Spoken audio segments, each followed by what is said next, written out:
This is Hatchet, chapter 17. It's on page 150 in your book. He turned back to his campsite and looked to the wreckage. He had a lot to do.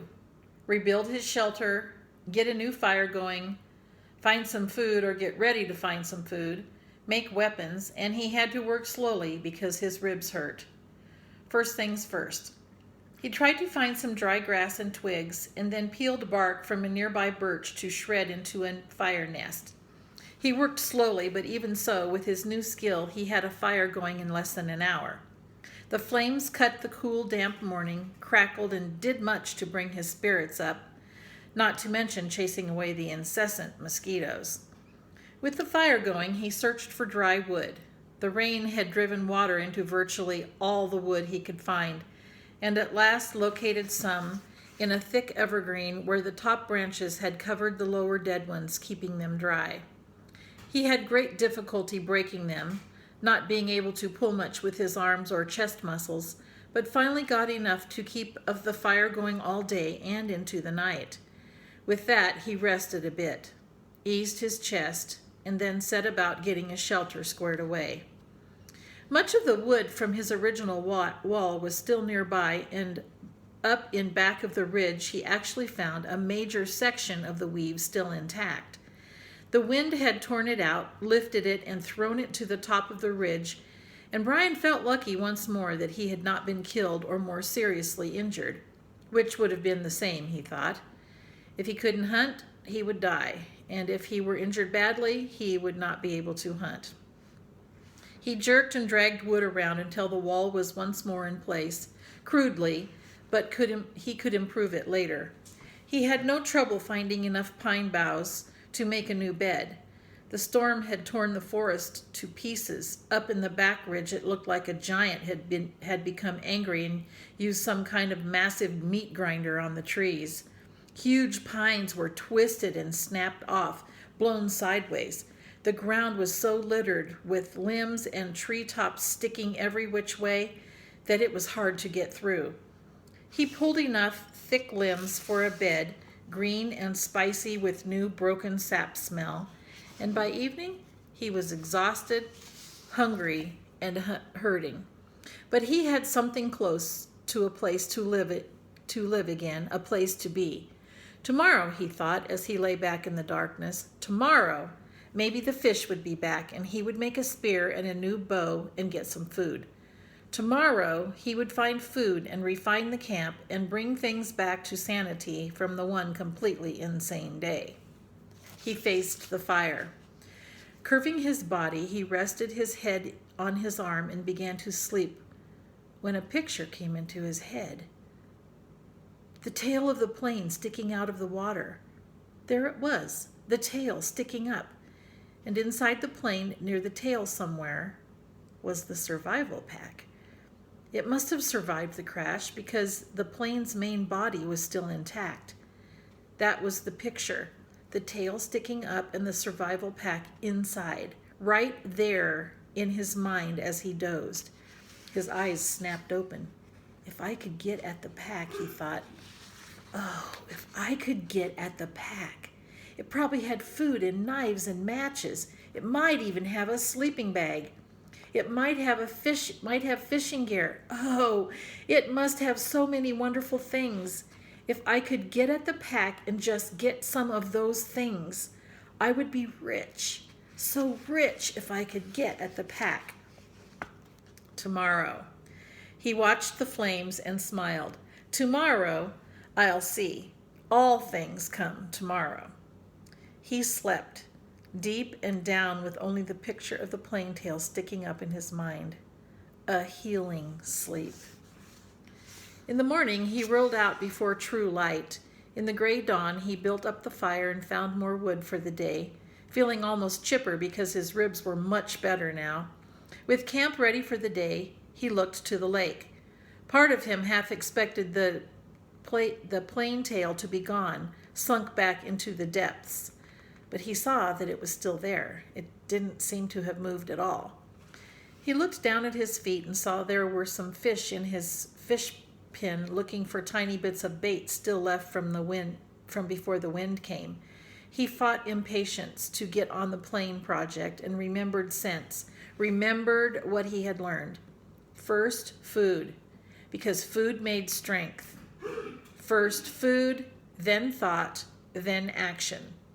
There were fish at hand here, and he might not be able to get anything from the plane. That was all a dream. The fish were real in his stomach. Even his new shrunken stomach was sending signals that it was savagely empty. He made a fish spear with 2 points, not peeling the bark all the way back, but just working on the pointed end. It took him an hour or so, and all the time he worked, he sat looking at the tail of the plane sticking up in the air, his hands working on the spear, his mind working on the problem of the plane. When the spear was done, although still crude, he jammed a wedge between the points to spread them apart and went to the fish pond. There were not clouds of fish, but at least 10, and he picked one of the larger ones, a round fish about 6 inches long, and put the spear point in the water, held it, then thrust it with a flicking motion of his wrist when the fish was just above the point. The fish was pinned neatly, and he took 2 more with the same ease, then carried all 3 back up to the fire. He had a fish board now, a piece of wood he had flattened with the hatchet, that leaned up by the fire for cooking fish, so he didn't have to hold a stick all the time. He put the 3 fish on the board, pushed sharpened pegs through their tails onto the cracks on the cooking board, and propped it up next to the reddest part of the coals. In moments, the fish were hissing and cooking with the heat, and soon as they were done, or when he could stand the smell no longer, he picked the steaming meat from under the loosened skin and ate it. The fish did not fill him, did not even come close. Fish meat was too light for that. But they gave him strength. He could feel it moving into his arms and legs, and he began to work on the plane project. While making the spear, he had decided that what he would have to do was make a raft and push paddle the raft to the plane and tie it there for a working base. Somehow he would have to get into the tail inside the plane, or rip or cut his way in, and however he did it, he would need an operating base of some kind, a raft, which he found ruefully was much easier said than done. There were plenty of logs around. The shore was littered with driftwood, new and old, tossed up and scattered by the tornado, and it was a simple matter to find 4 of them about the same length and pull them together. Keeping them together was the problem. Without rope or cross pieces and nails, the logs just rolled and separated. He tried wedging them together, crossing them over each other. Nothing seemed to work. And he needed a stable platform to get the job done. It was becoming frustrating, and he had a momentary loss of temper, as he would have had done in the past when he was the other person. At that point, he sat back on the beach and studied the problem again. Sense. He had to use his sense. That's all it took to solve problems, just sense.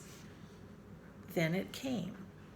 The logs he had selected were smooth and round and had no limbs. What he needed were logs with limbs sticking out. Then he could cross the limbs of one log over the limbs of another and weave them together as he had done for his wall, the food shelf cover, and the fish gate. He scanned the area above the beach and found 4 dry treetops that had been broken off by the storm. These had limbs, and he dragged them down to his work area at the water's edge and fitted them together. It took most of the day. The limbs were cluttered and sunk any which way. I'll start again. The limbs were cluttered and stuck any which way, and he would have to cut one to make another fit. Then cut one from another log to come back to the first one. Then still another from a third log would have to be pulled in. But at last, in the late afternoon, he was done, and the raft, which he called Brush Pile 1 for its looks, hung together even as he pulled it into the water off the beach. It floated well, if low in the water. and in the excitement he started for the plane. He could not stand on it, but would have to swim alongside. He was out to chest depth when he realized he had no way to keep the raft at the plane. He needed some way to tie it in place so he could work from it. For a moment he was stymied. Stymied means like stumped. He couldn't figure it out. He had no rope, only the bowstring and the other cut shoestring in his tennis shoes, which were now looking close to dead, his toes showing at the tops. Then he remembered his windbreaker, and he found the tattered part he used for an arrow pouch. He tore it into narrow strips and tied them together to make a rope or tie down about 4 feet long. It wasn't strong. He couldn't use it to pull a Tarzan and swing from a tree, but it should hold the raft to the plane. Once more, he slid the raft off the beach and out into the water until he was chest deep. He had left his tennis shoes in the shelter, and when he felt the sand turn to mud between his toes, he kicked off the bottom and began to swim. Pushing the raft, he figured, was about like trying to push an aircraft carrier. All the branches that stuck down into the water dragged and pulled, and the logs themselves fought any forward motion, and he hadn't gone 20 feet when he realized that it was going to be much harder than he thought to get the raft to the plane.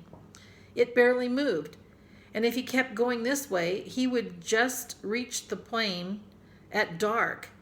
He decided to turn back again, spend the night, and start early in the morning. He pulled the raft once more onto the sand and scraped it dry with his hand. Patience. He was better now, but impatience still grounded him a bit, so he sat at the edge of the fish pond with the new spear and took 3 more fish, cooked them, and ate them, which helped to pass the time until dark. He also dragged in more wood, endless wood, and then relaxed and watched the sun set over the trees in back of the ridge. West, he thought. I'm watching the sunset in the west. And that way was north, where his father was, and that way was east, and that way was south, and somewhere to the south and east his mother would be. The news would be on the television. He could visualize more easily his mother doing things than his father because he had never been to where his father lived now. He knew everything about how his mother lived. She would have the small television on the kitchen counter on, and be watching the news and talking about how awful it was in South Africa or how cute the baby in the commercial looked, talking and making cooking sounds. He jerked his mind back to the lake. There was great beauty here, almost unbelievable beauty. The sun exploded the sky, just blew it up with setting color, and that color came down into the water of the lake, lit the trees. Amazing beauty, and he wished he could share it with someone and say, "Look there, and look over there, and see that?" But even alone, it was beautiful, and he fed the fire to cut the night chill. There it is again, he thought, that late summer chill to the air, the smell of fall. He went to sleep thinking of a kind of reverse question.